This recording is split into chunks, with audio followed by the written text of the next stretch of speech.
Hello, everybody, and thank you for tuning in to the Liberty Report.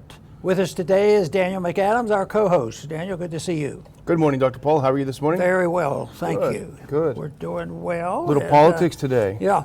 You know, I think I barely mentioned it yesterday because the story was just breaking about this poll, but we have more details on the poll that was done to find out this consternation for some.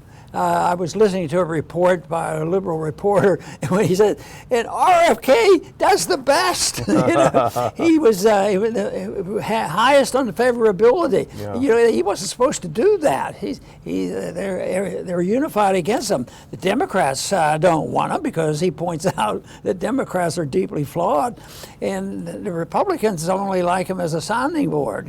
So because the Republicans probably certainly wouldn't accept his foreign policy. But it's interesting. The poll showed that he did the very best and has a higher favorability rating than any other presidential candidate. That's Republican and Democrat. Both, yeah. So I would say that that's pretty good, and it wasn't done by some right-wing polling firm either. There was somebody called Harvard Harris. Yeah. So maybe they were objective on us. Who knows? Yeah. Well, let's look at the article. This is from the Epoch Times. This is via Zero Hedge. Thanks for that, guys. RFK Jr. maintains highest favorability rating among presidential candidates in new poll. Keyword being maintains, and people may think they're feeling deja vu because we did cover this, but we covered it last month in an Economist YouGov poll that showed, surprisingly for many people, that he had the highest favorability. Now here's the poll. If you go to the next one, this is the Harvard Harris poll. This is the whole deal. This is the size of the, people they polled, et cetera, et cetera. Now go to the next one. Just look at a couple of the tabs here, and we don't want to go too far into the weeds, but Kennedy, Musk, and DeSantis among few political figures with net public approval. And that means obviously that you have favorable or very favorable, and that outranks your unfavorable and very unfavorable. And so you see only those three that have that net positive. Go to the next one now. We'll see how it looks with that gap. You have RFK Jr., 47% favorable and only 26% unfavorable. You go to the next highest, and that's Trump. Yes, he has 45% favorable. But then when you look, he has 49% unfavorable. And Musk, of course, not running, but he's a public figure, political figure. The rest are way down there. Pence is way down there, of course, obviously so. But that gap for Kennedy is 21 points. That net favorable is 21 points, and that is a significant number, I think. Yes, and the people will be watching this very closely. So it will, even intensify the interest in, I think it's August 23rd, when the great debate will occur. Maybe it'll be great, maybe it'll be not. And I was mentioning to you a minute ago that, is Trump going to do it or isn't he going to do it because he wants to be star of the show? But he is the star of the show. Nobody's asking everybody else, are you coming or are you not coming? Yeah, exactly. So he's made the whole story of whether or not he will attend. And that might become secondary to him playing games with them. But it'll be interesting to see what happens because a lot of people will be disappointed. If he's in it, if he's in the debate, I think there'll be a higher viewership. The ratings will be high. Yeah. What do you think? Do you think you should go if you were advising him, if he called you up? Well, I wouldn't have a strong opinion. I probably would lean toward it because I generally have had a rule that the other candidates are irrelevant. Yeah, true. Or talk about the issues and how maybe, there's 6 or 7, and I say, I think the monetary policy is very important, and the rest of the candidates generally still have strong support for the Federal Reserve. Yeah. Put them in a block, and that's true. and not worry about the personality.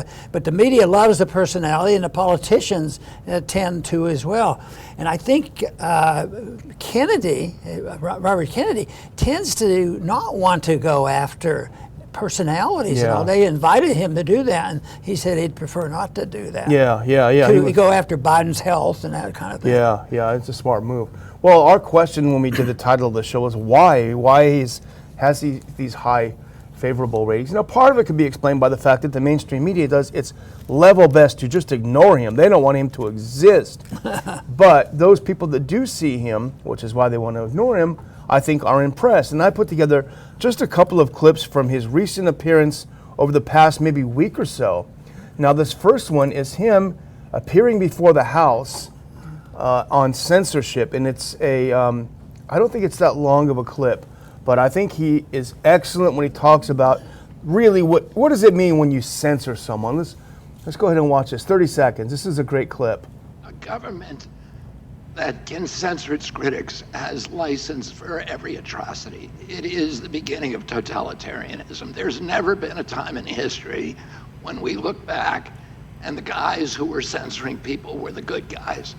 All of us grew up reading Arthur Koestler, Robert Heinlein, Aldous Huxley, George Orwell, and they were all saying the same thing. Once you start censoring, you're on your way to dystopia and totalitarianism. You know, the greatest irony is the committee was there to investigate censorship. Yeah. So they proved they were wrong by censoring him and begging and pleading. Don't let this guy talk. We don't want to hear from him. He's dangerous. But in a way, it's a similar treatment for Trump. I mean, why are they worried about Trump? Are they worried about his ideas or his political favoritism? I mean, people, how favorable they look at Trump. They have to destroy Trump, and they're finding out what they're doing is they're missing the boat on understanding what the people are really thinking, and that's why some of these demonstrations now of people who are, fighting back and deciding, well, let's boycott and let's blockade and no Budweiser for me. You know? So that's and it looks like the corporate leaders aren't with it, and they don't quite understand it unless they have another ulterior motive. And that might be the case. And I think the tide is turning. I mean, after we've talked about it so many times, but after the Twitter files have been released and people know what's going on, people know that the government is colluding with business to censor and to destroy voices that they don't like, that don't support the government narrative. I think the tide is turning in our favor, turning against censorship, because I think Americans, for all of our faults, we instinctively bristle when someone tells us we're not allowed to hold a thought, or say a word. I think that's, in our DNA, and that's one of the great things about the country. So I think that resonates what he says. And the second clip I pulled up is a great clip, and I think you may have watched him on Hannity. But this is where he talks about capitalism in America. And you think, oh, he's a progressive Democrat. He's going to say something we not really like. No, this is actually, he nails it. Let's listen to him here. And it is. I mean, we don't have free market capitalism in this country. We have corporate crony capitalism. We have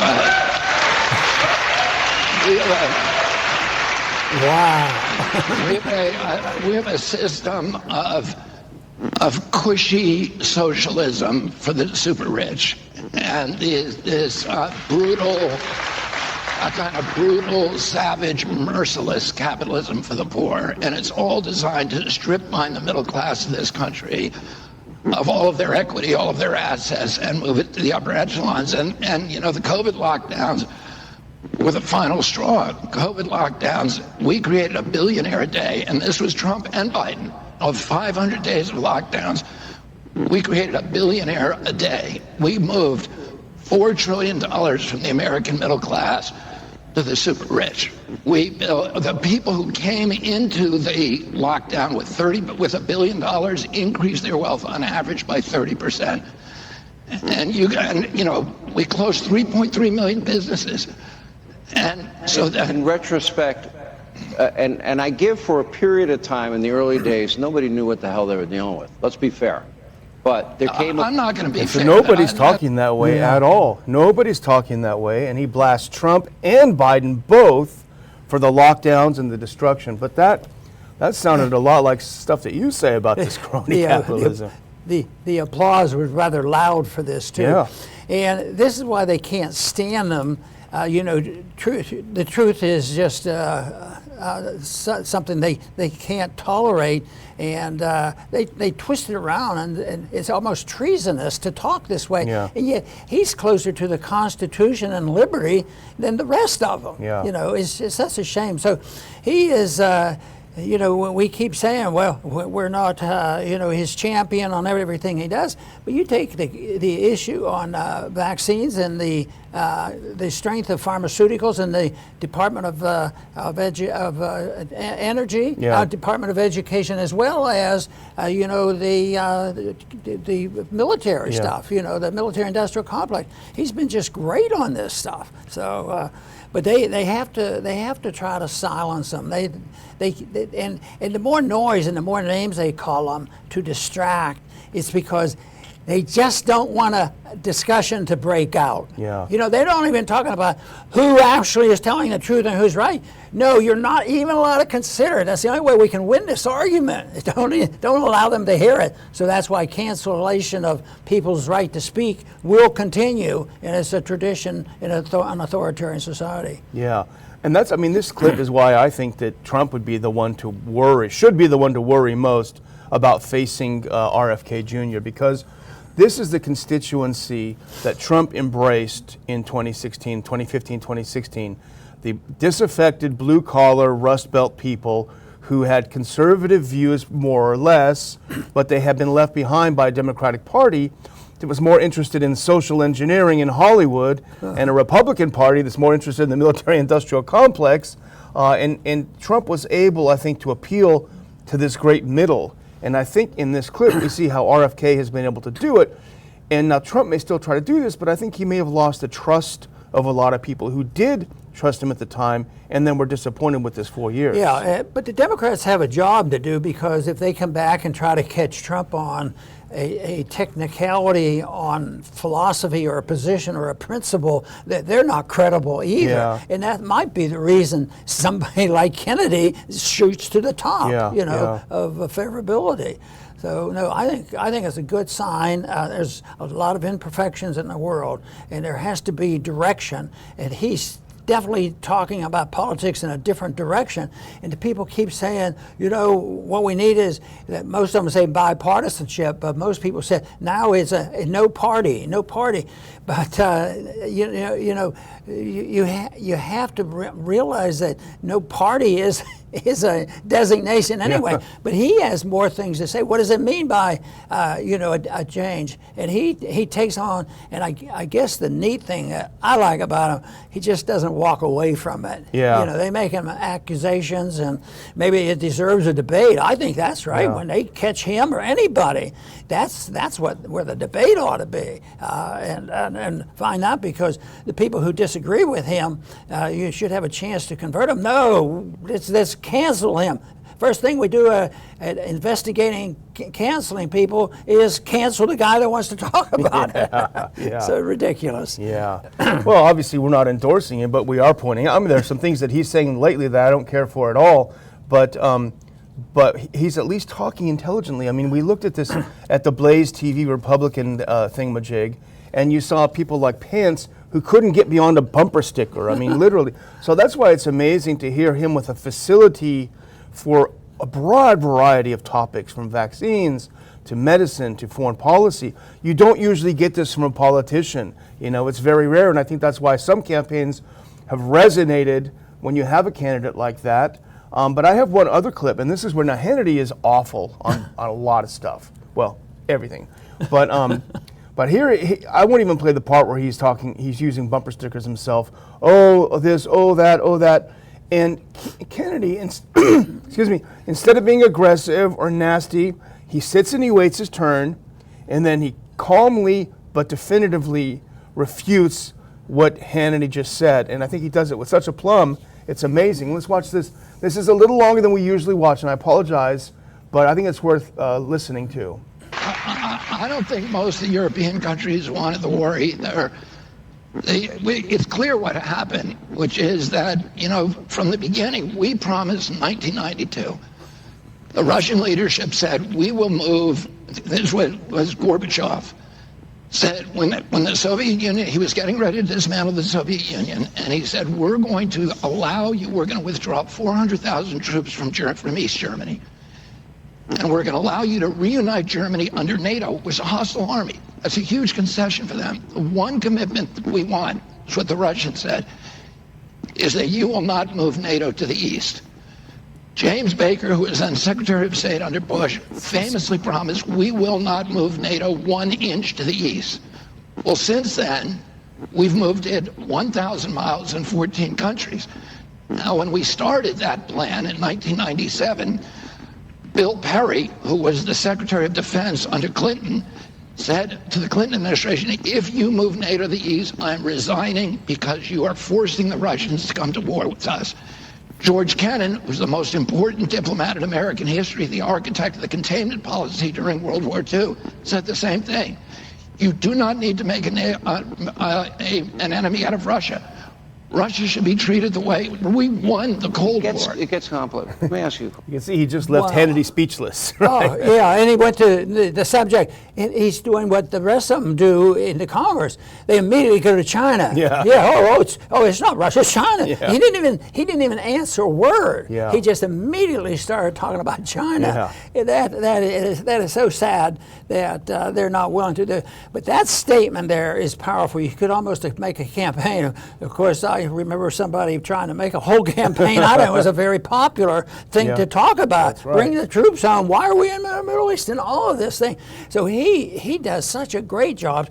And I've been Bill O'Reilly's going nuts because Robert was using history. Yeah. What right does he have How to use dare you. history? Yeah. You mean we promised that we wouldn't do this and we broke our promise?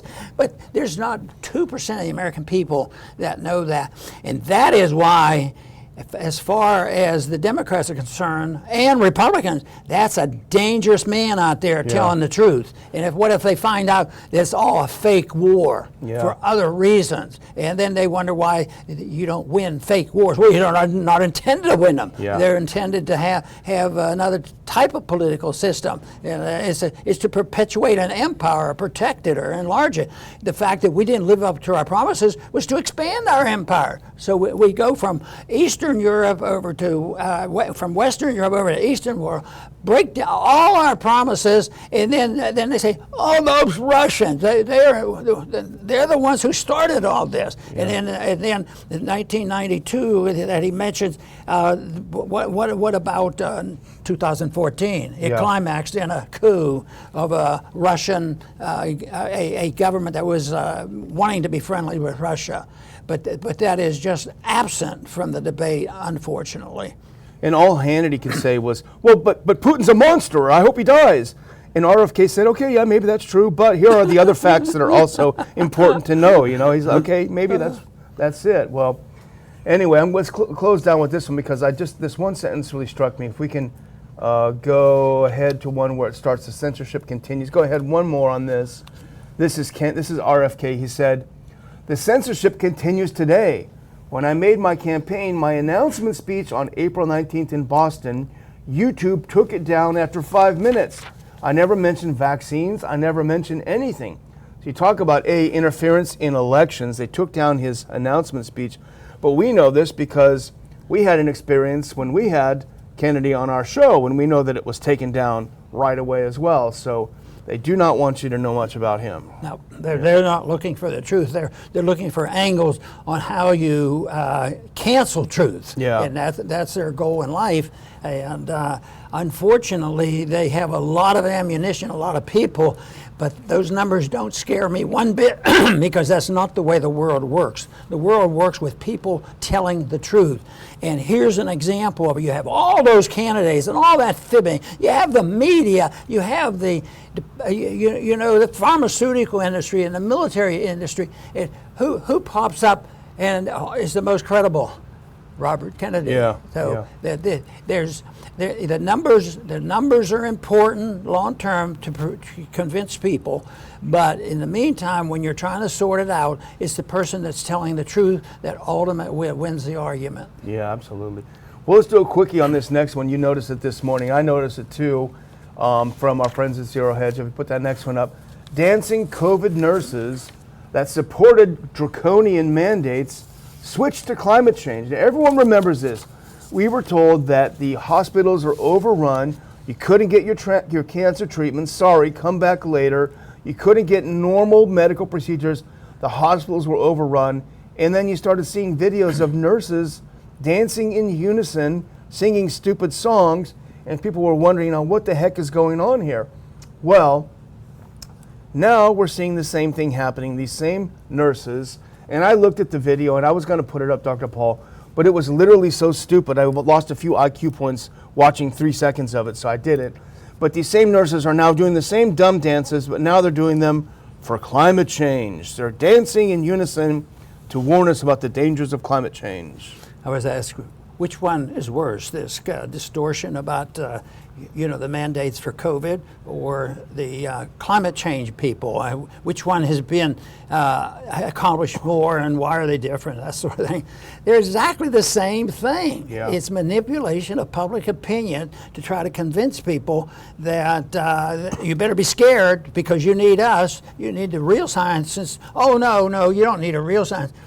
Science doesn't work. we have to give up on science, so we have to do the other things. But you do need help, and people have to be scared first. I still hear it from people that you think should be intelligent enough that there's something fishy going on here. But no, they'll do it. They'll say, no, maybe they are not perfect, but somebody has to protect us against these viruses and do all these things. And they're protecting us against all the enemies around the world as we manufacture the enemies. Yeah. We create the enemies. We're protecting ourselves from the Chinese. They're the one bad group of people, is the claim. And of course, they're miles apart from where we are. But what are we doing? How many ships do we have over there in the South China Sea trying to provoke some activity there that will accelerate the fighting and the killing?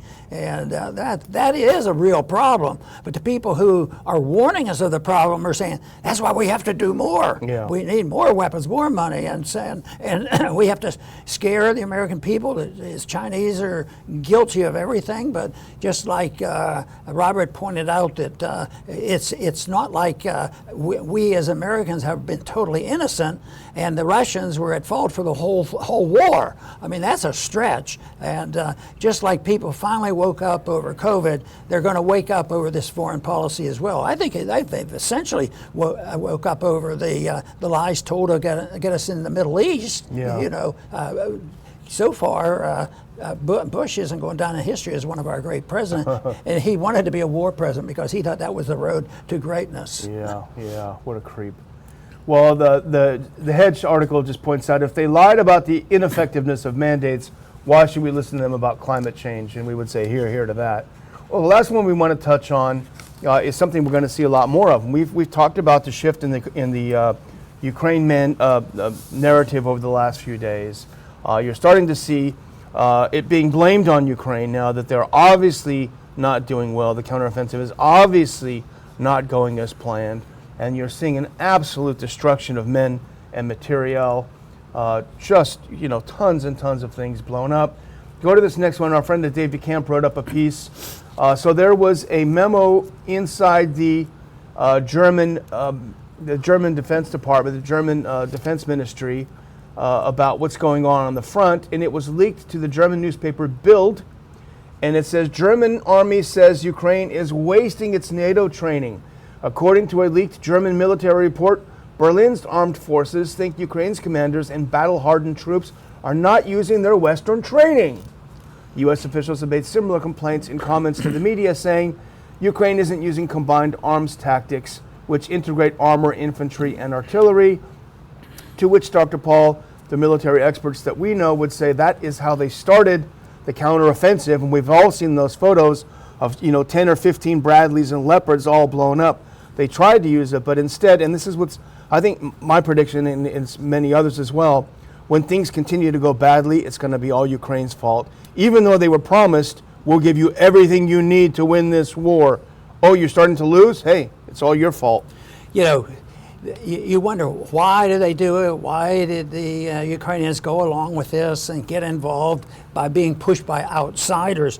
But maybe it isn't just their ineptness in not following what they've been instructed, and they weren't good students, and they're not using the weapons properly. And maybe they are obeying the higher ups. Maybe there's people who are pulling the strings that the purpose wasn't to have Ukraine other than a cesspool of fighting and killing between East and West and keep the precipitation of this going. But it's the starting of this. How did they go? How did NATO manage to do that? They had to get a lot of people saying, "Oh yeah, well." I don't know how they get them because it already exists, the fighting between Ukrainians and Russia and all that. But the people get scared. Oh, I guess NATO will have to help us. But then there's sometimes when it gets so long, it's so stupid. It's hard for me that people to be that dumb to keep. How long? I mean, right now, not only have they run out of weapons, we're running out of money, and we're gonna run out of soldiers.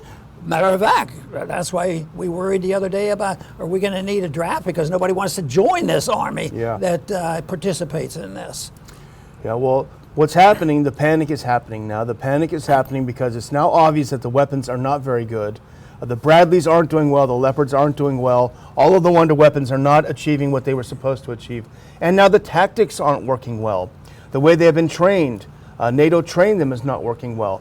And at the beginning of this conflict, our friend Colonel Doug Macgregor said, he predicted this is going to actually be the end of NATO, the death of NATO, because they're getting into something that they simply can't win. And everyone thought he was nuts. I think every day that passes, more and more looks like Colonel Macgregor is right. And in fact, I'm going to close with that thought because that reminds me to remind you that Colonel Macgregor will be at our conference. And won't you want a chance to listen to what he has to say now that he's been proven right? To say hello to him, to hear his speech. The conference is Which Way America. Colonel Macgregor will be joining Dr. Paul, myself, and many others to speak on where are we headed. And it's not just military, it's our domestic policy, our civil liberties. I do have a link in the comments and in the description for you to get your tickets and join us September 2nd near Dulles Airport in the Washington, D.C. area. Over to you, Dr. Paul. Very good. And I, too, agree with Macgregor about what would happen to NATO, and it is happening as it goes along. My point is it's going to take a long time, and it takes a bit of a calamity for that to happen, maybe a lot more violence and killing, and then NATO, gives up on it. Sort of like on economic policy, we know the right things to do. You cut spending and have sound money and all these things, but it doesn't happen. We can get back to that because there's a lot of people who still believe in it, but it's not going to happen gracefully. So I think the breakdown in NATO is going to happen, and there will be realignments, but how much pain and suffering and cost will there be? That is really it, because these unstable conditions that we have generated, especially in these last 10 years, where we had an opportunity to get some benefits from the end of the Cold War, it's going to get rough before it gets better. But the most important thing we do is to recognize that, expect to have problems, define those problems, and also tell people we know exactly what to do to prevent war, essentially, at least a lot less war, and also to make the economies around the world a lot better off. Now, it just really hit me the other day about, we think about the economy in the United States, but the economies of the world, because they have accepted and they've been working under the fiat dollar, and the dollar has been printed at will by us, that bubble that is bursting right now is bigger than anybody anticipates. So that is that cost that has to be paid when you have bad policy, but it's still important to point out the people who predicted would happen, and also to warn that the cost was unnecessary and there are better ways to achieve peace and prosperity. I want to thank everybody for tuning in today to the Liberty Report. Please come back soon.